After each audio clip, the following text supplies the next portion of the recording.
What's my advice to young men seeking a woman for marriage and family?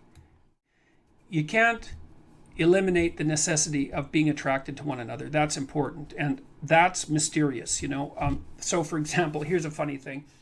One of the things we know that attracts people to one another is bilateral symmetry. And so if you take men and you rank them by the symmetry of their faces, and then you give the asymmetrical men t-shirts to wear, clean t-shirts for a day, and the symmetrical men clean t-shirts to wear for a day, and then you give the t-shirts to women and you have them rate the odor, the women rate the odor of the symmetrical men as more attractive than the odor of the asymmetrical men. And there are other factors that determine sexual attractiveness that are based on biological factors that are that deeply embedded in terms of smell, for example. So women also tend to not be sexually attracted to the scent of men who have, if I remember correctly, it's Rh factors that would make for potential trouble in childbirth. And often the reason that the women give for not preferring the scent of those men is that they smell too much like their brother, something like that. So there's weird, mysterious things that determine whether or not people are sexually and physically attracted to each other, and I think it's very important that that's part of a marital relationship.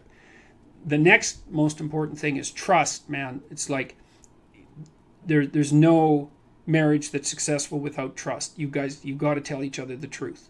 And one of the reasons that Jung believed that marriage and an oath and Carl Jung as a bond was necessary, it's really wise. It's like, telling the truth to someone is no simple thing, because there's a bunch of things about all of us that are terrible and weak and reprehensible and shameful and all of those things. And they kind of have to be brought out into the open and dealt with.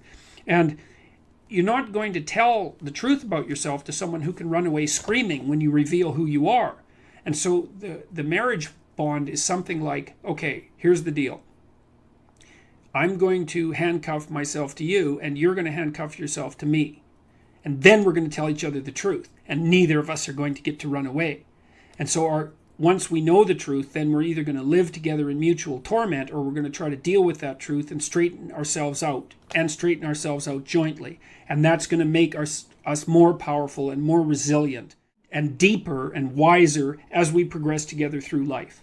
And I think that's absolutely brilliant, because if you leave a back door open, man, you're going to use it, that's for sure.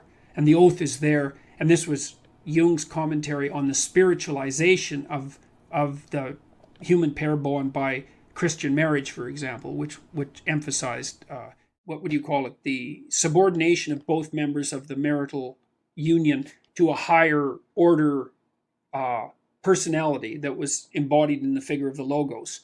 So the idea is that in the Christian marriage, for example, the man isn't the boss and the woman isn't the boss. The boss is the mutual personality composed by the seeking of truth in both of them, and that's conceptualized as their joint subjugation to the Logos. And that is absolutely dead on, man. It's like the ruler of your marital life should be your vow to tell each other the truth. Because, like, in hard times during your life, when you've done something stupid and idiotic that might take you down, and you don't have anybody that you can turn to, if you have a partner that you can trust, you can go say, hey, I made a big financial mistake, man, and it's really torturing me, and I feel like a complete idiot, and it's really dangerous. And the person there is going to help you figure out what to do about it. And they're going to know that when they make a stupid mistake, and they're bloody well going to, that they can come and talk to you, and that you guys are going to work your way through it. And that's a big deal. And there's a couple of things our culture gets really wrong. And one is it devalues marriage. That's really a very bad idea, because marriage is like a third of your life, and maybe more. And kids are a third of your life. And your life outside of marriage and kids is a third of your life, approximately speaking. And to miss any of that is a massive, massive mistake. Now, having said that, I will also say that for some people, missing one or more of those is necessary because they have a reason. Maybe they're brilliantly creative artists and they need to devote themselves entirely to their career, or they're outstanding in some way, and so they can justify the sacrifice of one part of that triad of being to another part. But generally speaking, it's a very dangerous thing, and it it shouldn't be done. And also kids get an absolutely terrible rap, because kids are delightful. If they're well behaved, one of the chapters in my new book is called Don't Let Your Children Do Anything That Makes You Dislike Them. And you can do that, especially if you discuss it thoroughly with your spouse, the person that's helping you discipline the kids. And children are the best company because they're really enthusiastic about everything. They love doing new things. They really love you, so they're happy that you're around. All you have to do is make sure they're not too hot and they're not too cold and they've had something to eat and they're not too tired, and you don't expect them to stay engaged in something for longer than they can manage. Because we used to take our kids when they were little out to restaurants, for example, and they could sit there no problem and behave really nicely when they were 2 and 3, but they couldn't do it for more than about 45 minutes. You can't push your luck. But I also noticed with little kids is that they got antsy and unreasonable about 5 to 10 minutes before the adults did too. It's just the adults were too stupid to notice. The kids would notice right away. So back to marriage. Well, you look for someone that you're attracted to, that you love, and then you look for someone that you can bloody well trust. And then you tell them the truth.